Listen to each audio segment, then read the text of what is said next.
ja vaimne öö jäi kestma ümberringi. Ja nukrad leidsid valgustatud pead, kes rahvast hoidma kutsutud ja seatud, et asjatu on tahta neile head, sest need on loomad, tuimad, arupeatud. Nad loo ja vilja seas on aganad, ei mõtle üldse taevariigi aule. Nad kummardavad puid kui paganad ja jorutavad ilgeid koeralaule. Jah, vihuti täis õelat isemeelt. Nad teevad seda just, mis halb ja vale. Nad hirmus mõelda ka oma keelt ei räägi vastavalt grammatikale. Nii leidsid kõik, kel selge aru peas. Ja ainult ühes kahtlus võttis voli, sest tihti lugu alamrahva seas ta ringi käis, kui vaba minut oli. Kui helletustest vastu helkis laas või kõrtsituba rõkkas kirjust kärast, ta nägudes, mis karedad kui paas, teist elu aimas, võõrast salapärast. Ja uuris hoolsalt rahva keelt see mees. Ta selles nägi rahva hingepeeglit ja talle näis, et keeles endas sees on selle seadused. Kõik keelereeglid.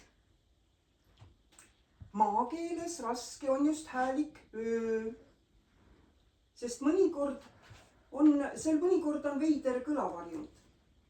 On sõnu, näiteks lööma, öö ja töö.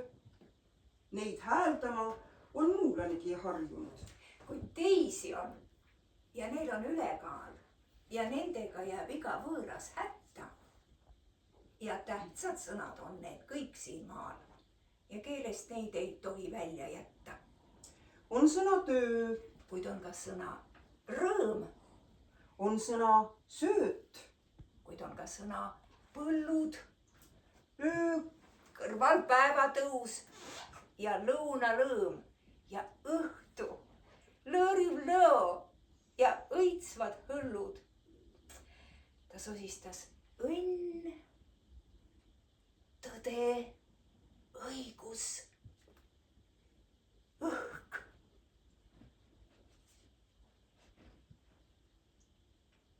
jah, rahva suus on nendel teine kaja.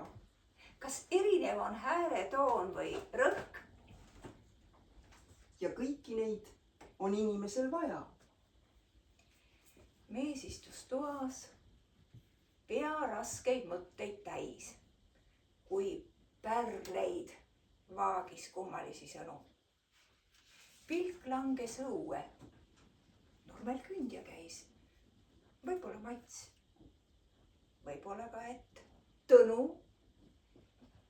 Mees pasteldes, kes väljas põldu kündis, uut vagu alustas ja hõikas. Nõu! Mees kambris haaras sulepea ja sündis uus puukstav tema käe all. Sündis õõ.